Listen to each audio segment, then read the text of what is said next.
A relationship with the right referral partner could be a game changer for any B2B company. So what if you could reverse engineer these relationships at a moment's notice?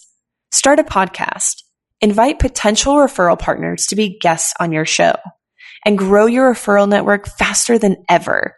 Learn more at sweetfishmedia.com.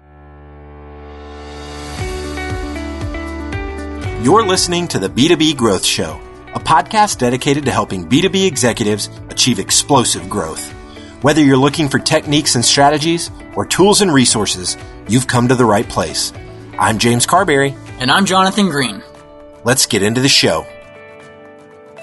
Welcome back to the B2B Growth Show. We are here today with Mike Volpe. He's the CMO at Cybereason. He's also the former CMO at HubSpot. Mike, how you doing today? I'm doing fantastic. Thanks for having me on the show. I am really excited to chat with you today, Mike. I was telling you offline, but I used to listen to The Growth Show, which is HubSpot's podcast back when you were hosting it, and just loved the show and the guests that you brought on and the way you engaged with them. So really excited to have you on today. We're going to be talking about marketing playbooks, but before we jump into that, Mike, I'd love for you to, first give our listeners a little bit of context as to what you and your team are up to now at Cybereason.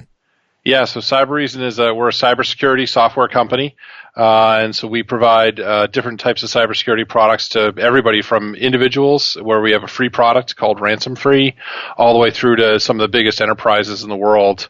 And the one thing that's a little bit different about our approach is that most people in the cybersecurity world try to keep bad things from happening by comparing the things that are happening within your company to like a database, like a list of things that are known to be bad. And our totally new approach looks at the behavior. So it could be a totally new piece of software or something that isn't even actually a piece of software, but it's some sort of process running within your company. And we look at the behavior of what's actually happening and trying to connect all the different events happening within your company to find the bad stuff. And that's sort of the layman's version of the explanation. I love it. So Mike, I know we've got a lot to cover as it relates to marketing playbooks and your viewpoint on them. So to get that kicked off, I know that a lot of people talk about marketing playbooks. They like them because it spells out, kind of exactly what you need to do, if you will. And so, what are your thoughts on marketing playbooks? Well, and the funny thing is I'm probably a giant proponent or been a big pusher of the marketing playbooks because we published a ton of them on the HubSpot blog over the years too, right? Yeah, but it's funny. I've sort of to some degree come around. Like I think they're valuable in a certain way, but like overall, I kind of dislike them, and I dislike them because I think they really instill the wrong behavior in most marketers. I think they tend to lead to less creativity. I think they turn marketing from an activity which should be about driving results, usually revenue for the business, and turn it into something that's much more about having a checklist or a to-do list of things that you need to do, and taking it from something that's much more results-based to something that's just sort of measuring a bunch of activity. And I think that the biggest thing is that they make marketing in many ways, or they can make marketing very repetitive. Okay. Sort of like, oh, we have another webinar. Here's the 7 things I need to do for this webinar, and just do it over and over and over again, which I think is a mistake for a number of reasons. Got it. As opposed to kind of going into a webinar and with each new webinar, kind of trying to think outside the box and trying to say, okay, if we got the X results last time, how can we go about getting better results, which requires doing it differently than you did it the last time? Am I understanding that right? Yeah, I think that's right. So again, I think they have a use, but I think the biggest thing is there's a quote from Picasso that I really like that says, learn the rules like a pro so you can break them like an artist, right? And I think that for somebody else, you do a lot of marketing. It's like the things that you do that are a little different from what the conventional wisdom would be. Those are the times where you get this like really cool result, right? Yeah. So I think you need to look sort of, it's okay to have playbooks maybe as a basis or a foundation, but you need to figure out like what are the things that you're going to do differently. And it's always been those times where we thought a little differently or tried something new that we ended up getting, the really sort of outstanding results. If you just sort of copy what other companies are doing, you're kind of constantly doomed to get average or below average results because you're doing things that have already been done before. And it doesn't mean you get no results, but it's like it's just a worse way to play the game because you're sort of always reverting back to that mean versus like trying to find those new and interesting and different ways and sort of trying to be the first company or the first person to do something a certain way. No, I totally agree. So you had said, Mike, earlier, that playbooks aren't always bad. There are some useful ways that they can be leveraged. Let's talk about a few of those ways that you've seen where playbooks have been helpful, and then we can transition into kind of the alternative of playbooks. Yeah, sure. So I think the two times where they can be very useful is if you have brand new marketers. So if you have a team, it's growing, and maybe you've got somebody right out of school that just joined your team, and maybe you have a playbook that you've written up internally for how you do X or how you do Y, for them to learn, for not having done something before, for them to learn from a playbook, I think can be really valuable. Okay. I think the second case, even if you're a more advanced marketer, and even I do this sometimes, to talk to someone about what their playbook is for X. Like, let's say we didn't have a podcast at Cybereason. I might ask you and say, okay, well, you guys do a lot of podcasting. What's the podcasting playbook look like? Yeah. And to sort of, if I'm learning a new marketing technique, understand what that playbook is. Now, when I go to execute it, I probably don't want to follow all those steps exactly the same. Like, I probably want to say, okay, using all my marketing knowledge, maybe there's some things we're going to do differently. Yeah. Maybe I want really long episodes, really short episodes. Maybe I'm going to push it, have it exist someplace else. Maybe I'm going to only send it through email. Maybe something that I would do that would be different to try to get some better results. Yep. But I think to understand what the playbook is, so you can understand that new technique or that new campaign type is interesting. So I do think playbooks have their value. I just think that most marketers kind of overly rely on them. Yeah, I think you're spot on there. And thinking about, just not being glued to this quote unquote rule book, because who gets to say who creates these rules that we all follow? Like, we all get to, that's the exciting part of marketing to me, is getting to write your own, and kind of make your own pathway for the audience that you're trying to serve. So yeah, well, it's like that old thing where it's like, the study comes out and it says that, well, the best time to send email is 11 a.m. on Tuesday, and then everyone says 11 a.m. on Tuesday, and they don't work anymore, right? Because they get so like, why am I getting so much email at 11 a.m. on Tuesday? And it's like, yeah. So it's all about that sort of that innovation, that creativity, I think. Yep. So as we were talking about this offline, Mike, you had mentioned kind of looking outside of your industry for inspiration. So, kind of going away from, following the letter of the law in a playbook and looking outside your industry. Can you share some examples of how you've done this, maybe at HubSpot, or how you've done it at Cybereason? Yeah, I mean, I think at HubSpot there were probably a couple of things. One was just back in 2007, the whole notion of using a blog and inbound marketing in general to kind of build your business was new. Yep. And so that was obviously very intertwined with the mission of the company, but it wasn't like there were a lot of corporate blogs, and certainly not corporate podcasts or other things like that back at that time. So I think that whole sort of inbound marketing playbook is very new. Now, if you fast forward, 6, 8, 9 years later, I think the difference is that, if you looked at some of the things we launched later in my time at HubSpot, it was like, we launched the podcast, we launched, a separate publication more targeted at executives that's now up on Medium, and it's like some other things where it's like constantly trying to innovate in that playbook and finding other places to stand out, because I think a lot of those, like that sort of just general, like, let's blog a whole lot playbook has kind of been overdone a little bit, and it's harder to stand out in that way. Yep. But the other things we did, and I think this is one area that hasn't really been overdone, is in many industries, in some industries it has, but in many industries it hasn't, is free products. Okay. And so the other thing that really helped us in the early days of HubSpot was Website Grader, which it's totally different setup now, but back then you could just type in, you went to websitegrader.com, you typed in your URL, and you got a couple minutes later this really detailed, interesting report about all the things that you were doing right and wrong in terms of your online marketing.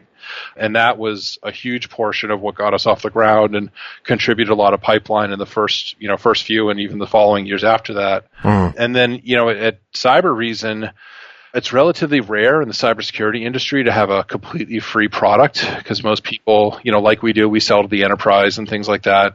But we launched, we took a piece of our behavioral technology and stripped it out from an enterprise product and put it into this consumer product or individual user product. Some businesses use it as well, called Ransom Free. And we got to over 150,000 users in just 90 days. Wow. With no paid promotion. Frankly, I was shocked.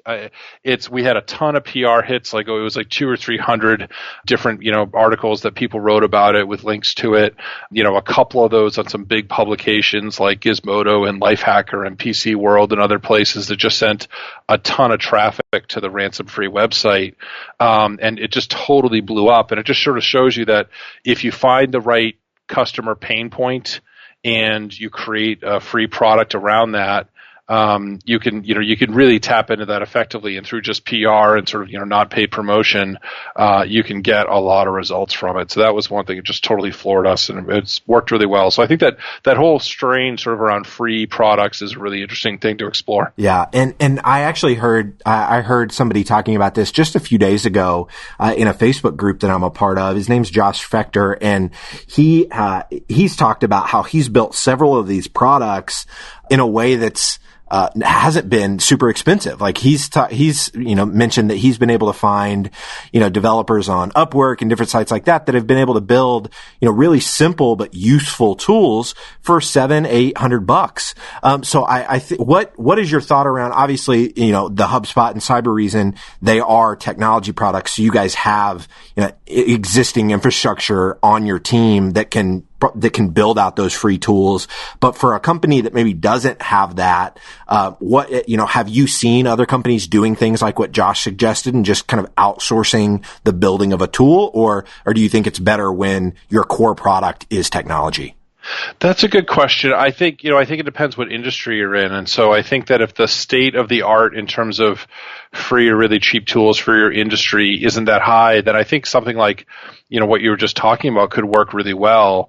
I think in the case of like marketing tools or marketing software like HubSpot, there's now, I'd say the bar is relatively high that I don't think for real cheap you're going to get any sort of free tool that would get a lot of traction, unless it was something very small and very focused. Like I was talking to somebody at HubSpot that recently launched an email signature generator. And I was sort of like, why is that even a thing? But it was like, I think that was actually outsourced. It was actually the guy that runs marketing for Asia Pacific that did it, and ended up getting like a ton of traction with it. And I think that was something that they actually outsourced for, not hundreds, but probably low thousands of dollars. So I think there's stuff like that. But I certainly know there's tons of companies that I'm familiar with that use the free products thing to get a lot of traction. Like there's Privy, which has like an email capture, like a lead conversion. There's sort of like a low cost version of like Bounce Exchange, which is more for the enterprise. They have like 100,000 free accounts, I think, free companies using it for free. I think Drift, a lot of their early growth was a free product. Yep. There's even a marketing automation company now, Modic, that has an open source, which is sort of another version of free, right?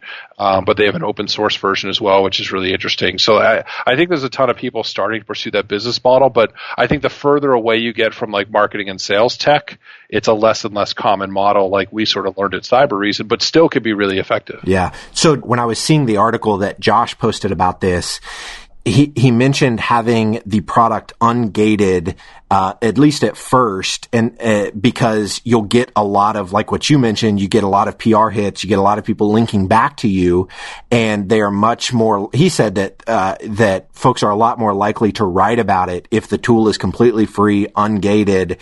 You don't have to put in an email address, nothing to access the tool. And then after the fact, you can go in and gate it, but most publishers won't go back and remove your link. So you still get all of those backlinks to your landing page for the free product. Have you heard anybody talking about the idea of, gating those versus leaving them ungated? That's really interesting because, I don't know that we were that deliberate about it, but I've done the same thing twice. So when we first launched Website Creator, there wasn't even an email capture on there. It was just put in your URL. So it was literally the minimum necessary information. We did add an email capture later, but even then kept it optional. for many years. So that one was certainly like relatively open. And then ransom free, you don't need to do anything. You just need to click and download and install. And even when you install, there's no information capture or anything. So on that one, I can tell you like the number of downloads and the number of like active users, but I can't tell you anything about them because we just don't even capture that information. Now, the interesting thing is then you'd probably say, well, how is it going to lead to sales?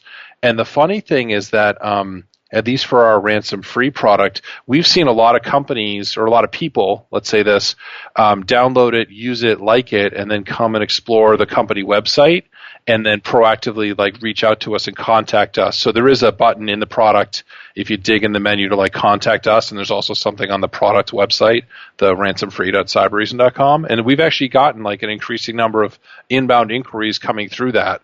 So it's like it's one of those things that I think it's just like you give a little bit more away and reduce the barriers to get the free product, then I think it's likely that people will kind of come around and find you at the end. And I think if you put up too many barriers in the original sort of the first couple steps, you're liable to lose people, especially if you're sort of a newer brand. No, I think that makes a lot of sense. And I think I get really excited just thinking about like, man, when it comes to, building a very, very niche tool, something that solves a very specific problem, there's so many problems that you can solve. And I think trying to get really granular on thinking, what's something that we could put together that's totally free, like you said, removes all barriers, getting people to experience experience a solution that we put into the world. And then because of that, because we now have their trust, more often than not, they're going to come and check out, what you're all about and your paid offerings as well. So I love that you shared that example, Mike. If there's somebody listening to this, Mike, and they want to connect with you, they want to maybe dig deeper on this idea, what's the best way for them to go about connecting with you and also learning more about Cybereason? Yeah, so I mean, I'm on most of the social media sites. I've got a blog at mikevolpe.com, but probably the place I'm most active is Twitter, where I'm just mvolpe. And then Cybereason, we're Cybereason, all one word with just one R, .com.